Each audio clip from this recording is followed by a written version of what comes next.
Our oral history microphone on the air, and we're visiting in Hardin again, and we're visiting in the home of John Crosby. John, are you at least 65? Yeah, Good. 68. All right, John, I've known you for a long time, but I never really did an interview with you before, and I figured that you would probably know a lot about your own family, and that's what we want to find out. Your dad and mother. My daddy was John Crosby. So you were named after your father. Yeah. And your mother? Macmillan. Macmillan. All Yes. right. And do you happen to know the grandparents on either side, either on the Macmillan side or on your? Well, they passed away before I was born. Uh-huh. Of course, Were you They- born in Marshall County? yeah, Dexter. At Dexter. Yeah. Well, that's fine. I remember your dad. I remember that we used to follow around after him because the kids would maybe get a piece of ice when they chipped Yeah. off something. Yeah. And I thought that was the greatest thing in the world back in those days. Your dad was in that business for quite a while, I Yeah. guess. Yeah. All of his life, I guess. Well, we no, a couple of years there we lived in Paducah, Hmm. and we came back here. Did you have any brothers and sisters, John? Yeah, James. I had a twin brother, James. He passed away, and I had a sister. She passed away, well, real young. Mm-hmm. Elsie Mm-hmm. and Hardy, Mm-hmm. my oldest brother. He's dead too. Mm-hmm. I remember him. Didn't he work in Paducah for a long time? Yeah, all his life, the railroad. Worked Yeah. for the railroad. Worked there in the office on. I know when I went to work for WPAD back in 1945, I believe he was either there or sometime after that. Yeah. Because I remember seeing him around. And what about Jessie?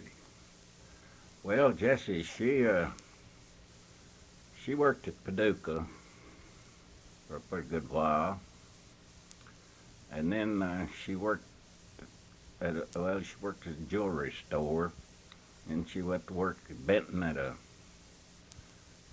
hosiery mill, Mm-hmm. and then she moved to Hardin, or when she came to Hardin, we ran a restaurant at Hardin, and she worked in the restaurant there at Hardin. Well, I guess I'd forgotten about the restaurant, the Crosby restaurant. Yeah, we bought it or James and B. Colt bought it from Henry Davenport. And That was along about the Horace Warren series of buildings? yeah, right in there, the same building. Well, when you said Henry Davenport, for some reason I remembered that, but I Yeah. guess we were away from here, living in Callaway County, and I had forgotten about the fact that you had a restaurant there. As I said, I remember your dad, and I remember that he had coal and ice, Yeah, and of course the ice is what I was interested in. yeah. All the kids were, and he liked to give it to them. Yeah, we go by, a little piece. When he chipped it off with a pick, there'd be a few little pieces. Yeah. around. Oh, that was great. Yeah, yeah. He liked all kids. Uh-huh. They liked him, and Mhm. he didn't care for them having ice. Well, that's good. I've had many of a joyous moment around the ice truck there. Now, let's see. That was just a little bit east of the bank building, wasn't it? Was it along in there somewhere where the ice place Yeah, was? right there at the bank building. Mhm. Right at the bank building, and the ice house is just not exactly behind it, but just on down. On down the street a little bit. Just yeah. well, it was just a few feet apart there. Somebody told me once that was one time a light plant. Or, Well, the light plant, or was it in that same general area? oh, it's on down the street, down, I believe, Mm-hmm. on down from that. Yeah. Now, did you go to school in Hardin, John? Yeah, I, of course, started school at Dexter, and then we moved to Paducah, and I went to some of the grade schools in Paducah, and then back to Hardin, Mm-hmm. and I graduated from high school at Hardin. Well, I remember seeing someone with a picture a few years ago, and it had the basketball team of whatever year it was, 35 or 6 or along in there somewhere. Mm-hmm. And you and your brother James both, I believe, were on that, Yeah. and some of the Trimbles. Yeah. That's, of course, brings up a lot of memories. I know you were always one of the great sports fans of Hardin back when I was in high school in the 40s. Yeah. And let's see, you have, oh, here, that may have been the picture I saw, John. David Booker is holding the basketball, isn't He's on crutches. he? Uh-huh. He'd been in a wreck or something? We was down there playing football, just out road rough football, you know. Mm-hmm. Recess or sometimes, and James tackled him, my brother, Uh-huh. and broke his leg.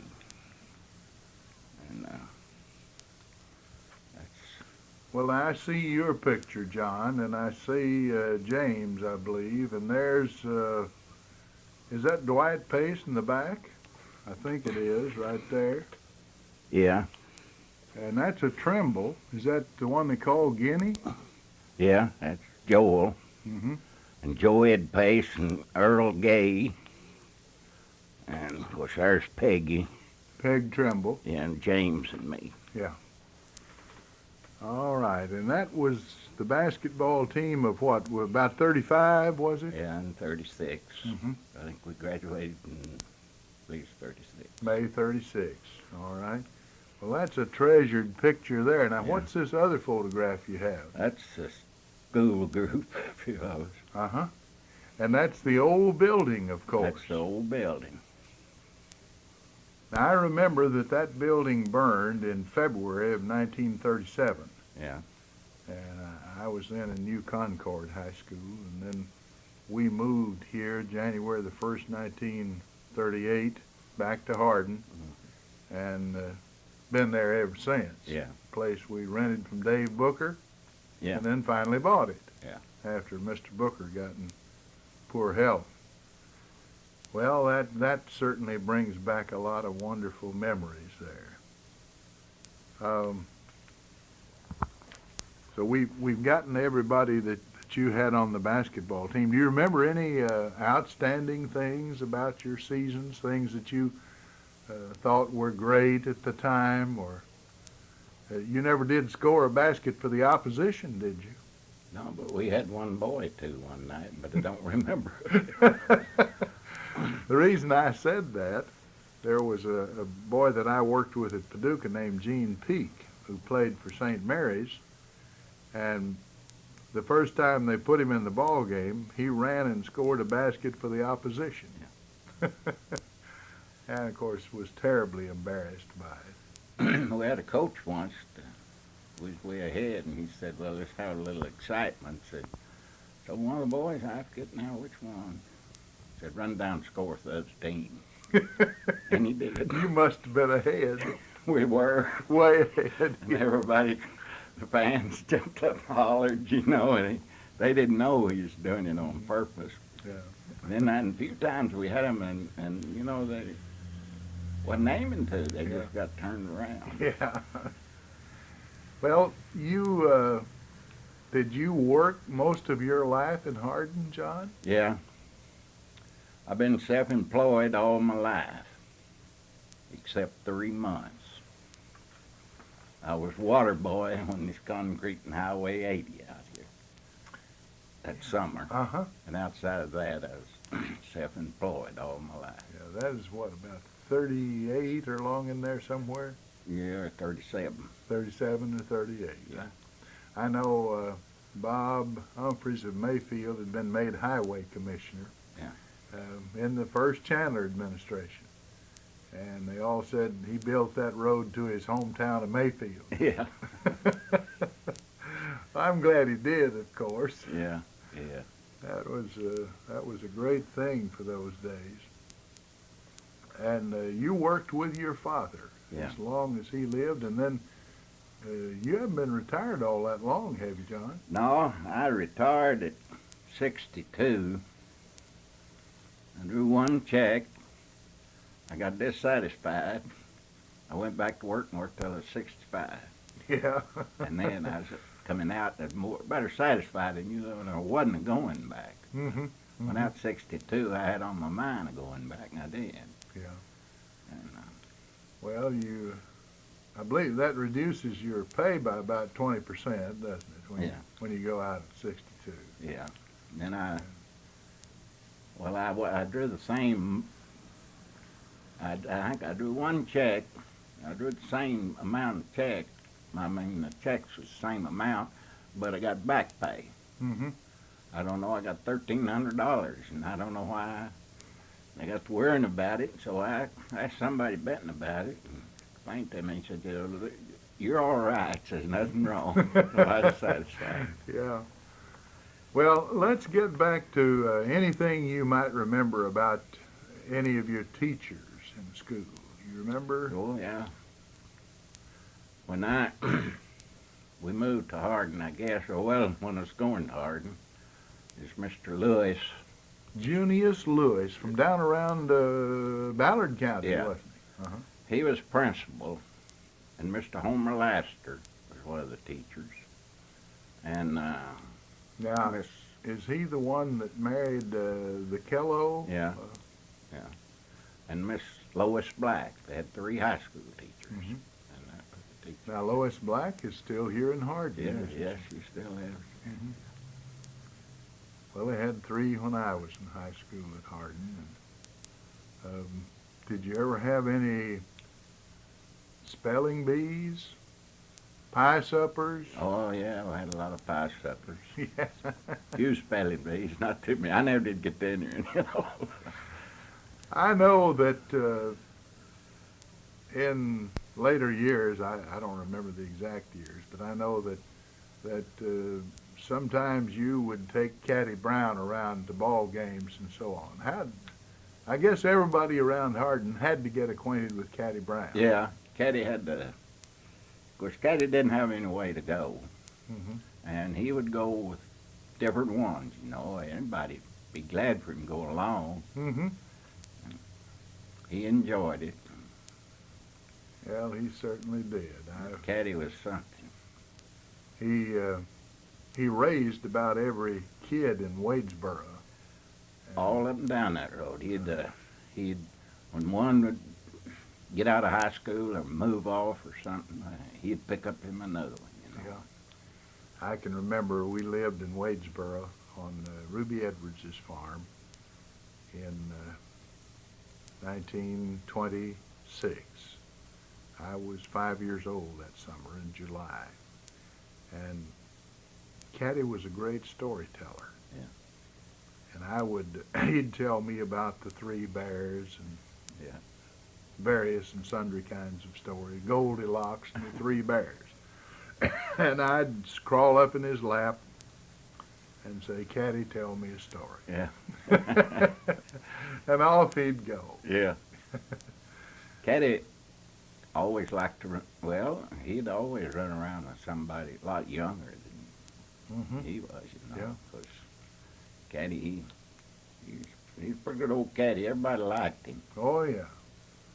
He was. And was there ever a greater fan, you suppose, of Hardin ball clubs? And I imagine that he would just about take the crown as being the #1 fan. Yeah, he liked to go. Of course, he didn't have. He had to depend on somebody else going. He didn't, of course, get to go every time. He wanted that he'd like to win, Mhm. but Did you ever play baseball around? yeah. Mhm. Yeah, I played baseball down here at Hardin. And they had some great players over the years, didn't they? If none other than Clay Darnell, that would have Yeah. been. Clay, I guess, would nearly have to say is about the best baseball player that Mhm. come out of Hardin. Of course, there might have been some before him, but I don't really know. You talk about working on that highway. Do you remember what you made? 30 cents an hour. Well, that was considered, I guess, quite good pay, was it Yeah. at that time? We'd work 10 hours, didn't get no pay for overtime, but we'd still got our $3 a day, 30 cents an hour. That's about 3 times what you would have made working on the farm. Yeah. You get 75 cents or a dollar, you'd be doing pretty good. Yeah. Well, those were wonderful times. Did you ever farm any? Well, no, really, I didn't. One year, my daddy put out a little tobacco to give James and me a job, really, I guess. Mm-hmm. And outside that one year, well, that was it. Of course, we was small. We had the heart stripped and heart cut and heart smoked, collar, everything done. And when it was all done and paid all of our bills, we didn't have much money left. I know you've hauled some loads of coal for us. How long did you do that? Well,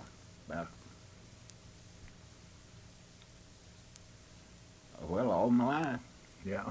I guess, from the time I got out of high school Till you retired. till I retired. You were still, and after a number of years there, you and your dad had more than one truck, didn't you? Yeah, So we had 3 at one time. 2, only had 2. One big truck and then a little ice truck. well, tell me, John, what you remember about Hardin from the earliest days. Someone told me once there was a newspaper here. Do you remember that? Said Leonis Starks. Yeah, Leona Starks. And Now, I don't know whether I really remember that or just hear somebody talking about it. That Uh-huh. might have been before we moved to Hardin. Uh-huh. I remember. Yeah. if I can remember the earliest days that I can go back to, I know they had, it seemed to me, 3 blacksmith shops. There was Solon Griffin and Claude McDonald Yeah. and the Paces, didn't they? Reddick and Houston. Uh-huh. Now, I don't know whether they were in here all at the same time or not. Well, now that you've brought it up, I'm not absolutely positive that. Don't believe they were. I mean, They might they not were all in here. They were all here at certain times. at one time or another. Yeah. Well, when did the movie theater start? Do you remember? Here at Hardin. Yeah, somebody told me there was a theater here. Toby Clark running. Yeah, Roy Clark. Yeah, And but I don't remember just when he started that. He married June Johnston. Yeah. Didn't he? And I can recall they had a loudspeaker and they played music and Yeah. attracted everybody over to the movie house. Yeah. Do you remember the drugstore? No, not really. I don't believe. Well, let me ask you this. It seems that that I can recall along about where the post office is now, that somebody tested cream there. Just on Lord Hardin. I mean, where the Uh-huh. post office. Uh-huh. Well, yeah. Along in that corner in Yeah, there right somewhere. there in that corner. It was Miss Culver. Mhm. Had a little cream station in there. And Kratos Edwards had a Barbershop. barber shop.